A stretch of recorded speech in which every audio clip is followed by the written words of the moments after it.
What if Padme Amidala was secretly working with Palpatine as a spy to ensnare Anakin? That's our story for today. Hope you guys enjoyed. I enjoyed writing this one, so appreciate it. And yeah, this was kind of a fun one to do, so let's get right into it. Our story begins on Coruscant, as former Queen of Naboo, now Naboo Senator Padme Amidala, is chatting in private with Supreme Chancellor Palpatine.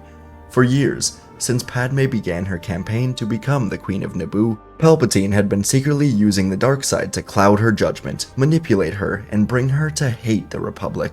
It started when Padme was very young, and her mind was open to anything. Palpatine was an early mentor of hers, and he was extremely kind, charming, and welcoming to her throughout her life, as he would sprinkle in doubts about the Republic. Over time, as Padme soon became Senator of Naboo, she was determined to rebuild the Republic from the ground up, by whatever means necessary, and after years, Palpatine had her right where he wanted, so he began to propose a plan. Palpatine began telling Padme that he dreams of a day where corruption is eradicated, and the people of the galaxy can prosper because of true leadership. He continued, saying that decisions take far too long in the Senate, and these decisions are made by senators that only care about themselves. And so, he revealed to Padme that with years of planning, the two of them can work together and they can lead a new system of government that's fair for everybody. Had Padme never been influenced at such a young age by Palpatine, she would have hated this idea. But Palpatine always made sure that she saw the worst parts of the galaxy, dealt with the most greedy politicians, and because of all this manipulation, Padme was on board with leading an empire with her mentor. Palpatine, once he was sure he could trust Padme, would continue to lay the groundwork for the plan. He would tell her about the Clone Army, the Separatist Alliance, Dooku, and everything else she needs to know. The clones would take down the Jedi, and when the dust of war would soon settle, only they will remain. And Padme would then pledge herself to learning from Sidious. It took her a while to come to terms with being behind the invasion of Naboo, but once she was in with Palpatine, she was able to get over it and look to the horizon. So from here, for 3 years, Padme would work with Palpatine as they continued to develop her role in Palpatine's grand plan. Padme was to basically be the opposite of Palpatine in the Senate, sowing division among the senators, creating chaos, but making it look like she's just trying to do what's best for everyone. When she wasn't in the Senate, Padme would spend her time with Palpatine and his royal guards, as she would learn the fighting style of Teräs Käsi. This was a form of hand-to-hand combat designed to take on Force sensitives without actually having the Force. Padme would also wield dual knives as she practiced this form, and after these 3 years, she was as good or better than the royal guards at the form.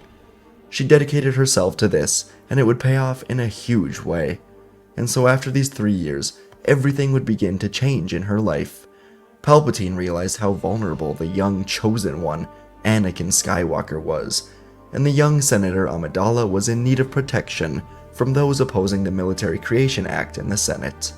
Of course, Padme didn't actually require this protection, as all assassination attempts were ones she was prepared for, but she was a lead role in Palpatine's grand play, and for their next bold act, Padme was to pretend to fall in love with Anakin Skywalker. This would be their key to bringing down the Jedi Order.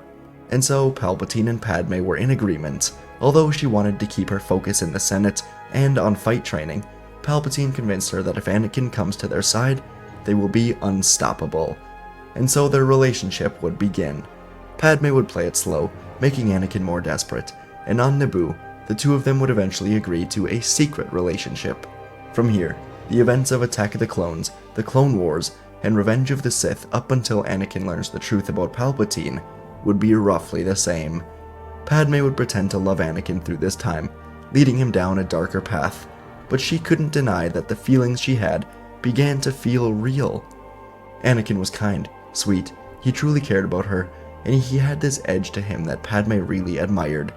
She began to feel true love for Anakin, and she wondered if maybe she should rule with Anakin by her side instead of Palpatine. The two of them would spend so much time together, and she just couldn't help the feelings that were rising. These feelings would begin to tear her apart, and one day during the war, Palpatine would confront Padme about this. He would spend the night blasting Padme with Force lightning, telling her that her feelings for Anakin are not real.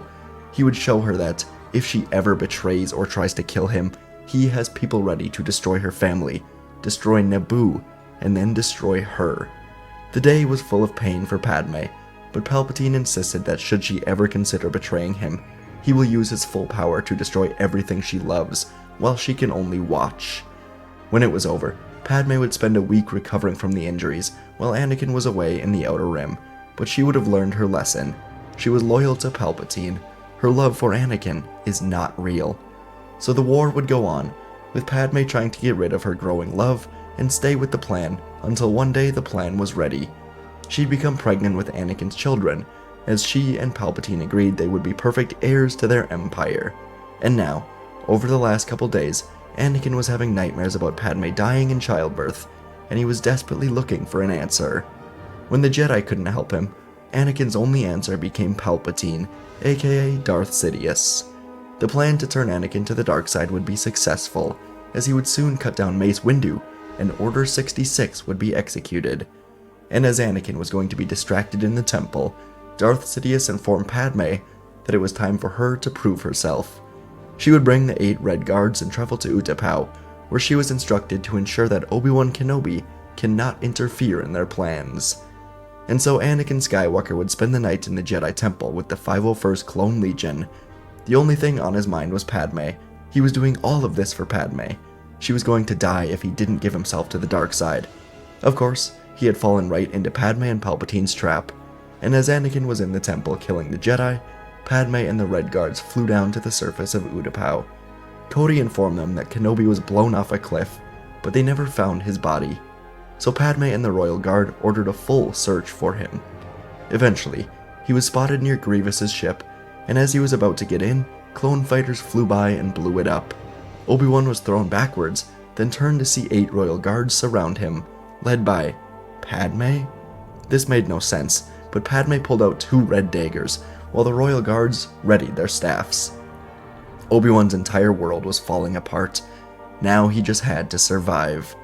The confrontation crackled with tension, as the adversaries would circle each other, their eyes locked in a silent determination. And without a word, Padme lunged forward, her daggers flashing as she aimed for Obi-Wan.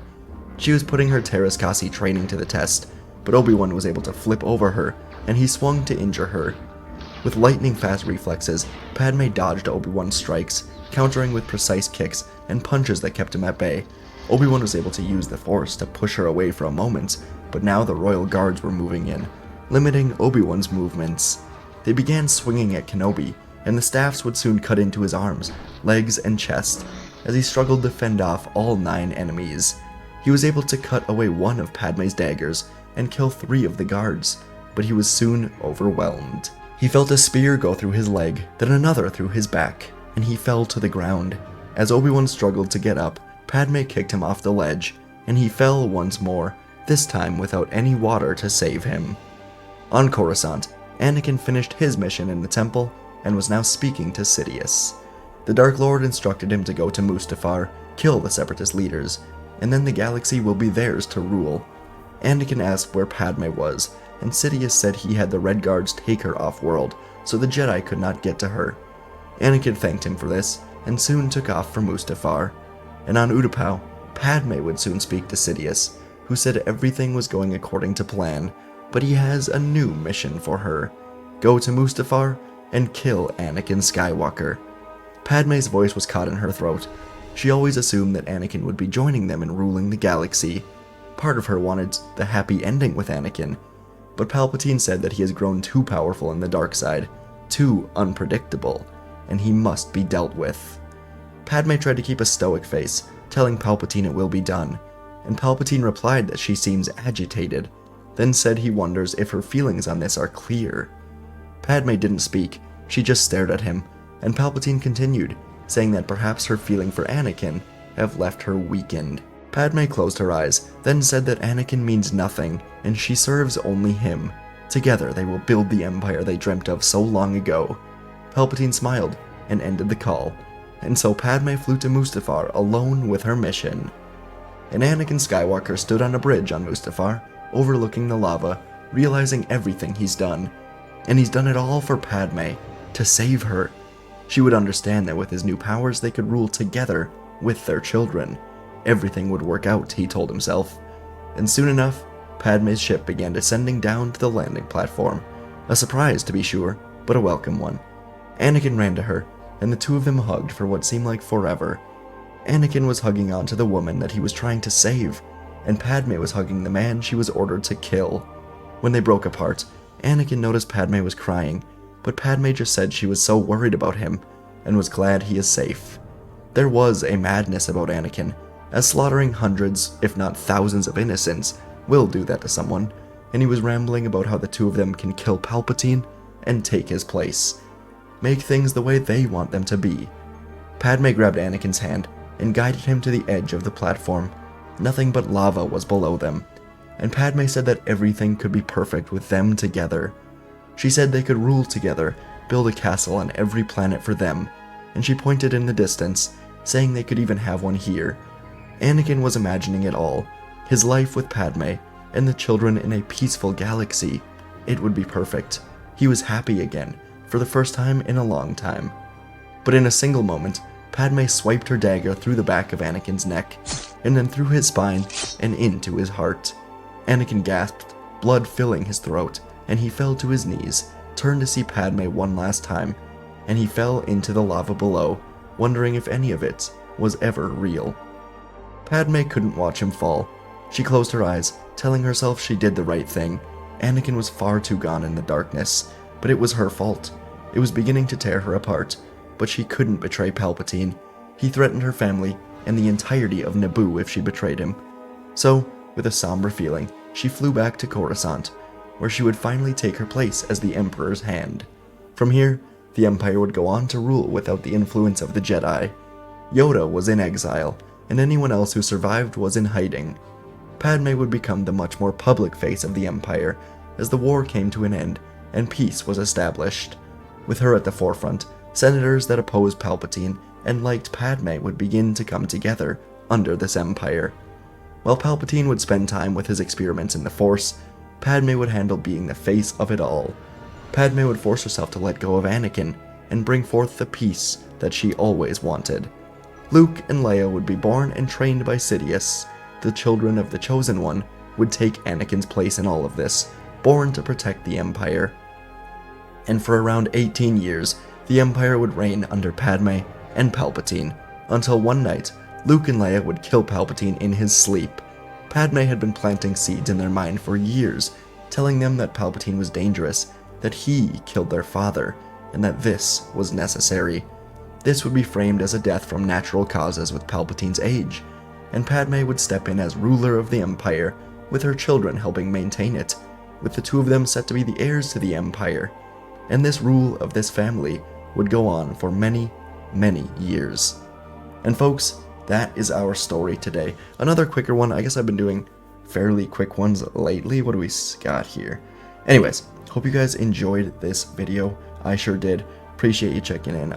Yeah, thanks for watching. Let me know what you thought in the comments. Let me know what video you want to see next.